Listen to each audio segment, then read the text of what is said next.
Vitamin Intake from Food and Supplements by Sam Shaffer and Sydney Ross. So in this project, we will explore vitamin D absorption primarily through food sources and supplements. We will also briefly touch on fortified foods as a surprisingly successful way to increase nutrient intake. This slide shows examples of vitamin D in a food source, salmon, fortified foods, here fortified milk, and a D3 supplement. Vitamin D is a common deficiency, and we will learn more later about its characteristics. Today we will be looking at if supplements are an effective way to get nutrients.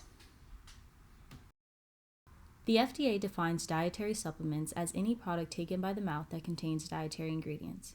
Dietary ingredients include vitamins, minerals, amino acids, and herbs or botanicals. 68% of adults in the U.S. take dietary supplements. For our purposes, we will be focusing on vitamin supplementation. This table is from a study that surveyed the motivations for why people take supplements. What they found was that the primary motivation for why adults take supplements are to improve or maintain their overall health. The CDC reported that the most common deficiencies in the U.S. are vitamin B6, iron, and vitamin D. However, this study reported that the most common supplements used were multivitamins, calcium, omega-3, and botanical supplements. Less than 25% of people using supplements have an actual recommendation from the doctor. Moreover, most supplement users are more likely to be healthy individuals. And so what this means is that these individuals are likely meeting their nutrient needs from their diet and don't actually require supplementation and are usually exceeding the RDA requirement for nutrients.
Food matrices affect the speed of absorption. While a vitamin may have an identical composition when taken in supplement form versus when taken in whole food sources, because they have different structures, they do not produce the same effect. This brings us to the concept of food synergy, that nutrients work better together than when taken alone in concentrated amounts. An example of this is that when vitamin A is paired with vitamin E, there is an increased absorption of vitamin A. Another example is calcium cannot provide its full beneficial effects on bone health unless there is a sufficient amount of vitamin D present in the body. And you can find all of these nutrients in a single food source rather than taking the supplement individually.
Vitamin C is a water soluble vitamin that is commonly taken in excess. Especially recently with COVID, more people have been taking vitamin C supplements in hopes to boost their immune system.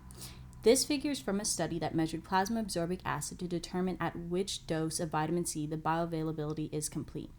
They minimized confounding variables by voluntarily hospitalizing participants for 4 to 6 months and holding their diets deficient at 50 to 95% of recommended daily allowances of all other nutrients to focus on the effects of dose-specific levels of vitamin C.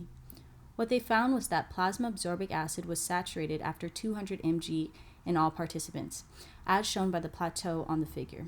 So at this point, the body was no longer absorbing vitamin C. Also, it was noted that there were no added benefits from consuming vitamin C over 400 mg. Bioavailability even begins to decline at 500 mg, and that's because your body is excreting all extra vitamin C that you are ingesting. There were no adverse clinical impacts from all dosage levels of vitamin C. Even at the highest dose administered at 1250 mg, no diarrhea or abdominal pain was reported. At 1000 mg of vitamin C, there was an increase in oxalate and urate in the urine when compared to lower doses.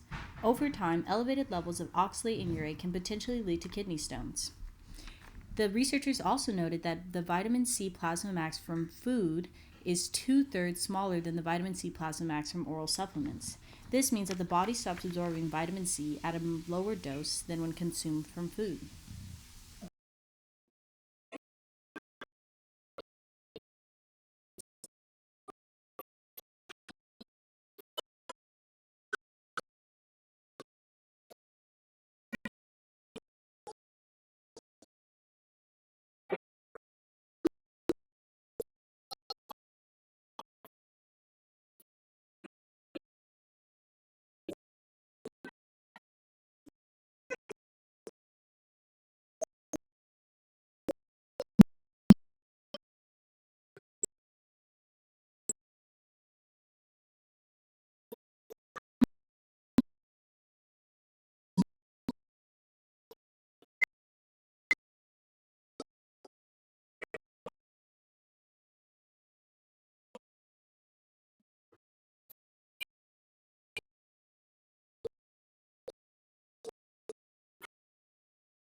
This slide lists a few examples of adverse effects of excessive vitamin intake.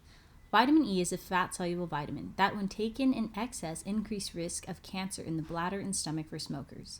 In the same study done on smokers, excessive intake of vitamin A, a water-soluble vitamin, increased incidences of lung cancer among smokers. Studies on vitamins C, E, and A showed no significant effect on reducing incidences of cancer. This goes back to an earlier point made that people's main motivation for taking supplements was to improve/maintain their health. This suggests that advertised beneficial effects of supplements are not always proven.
Eating a well-balanced diet is the ideal way to meet all of your nutrient needs. Sam and I found that doing your own research is the best approach when deciding if a supplement is right for you, because there are so many different nutrients and they all produce such different results. Fortified foods have added nutrients that are potentially beneficial to pair with natural food sources. And because discretionary fortified foods are FDA regulated, they will never reach a level of toxicity. Adding supplements is beneficial for deficient groups in order for them to meet their recommended daily allowance.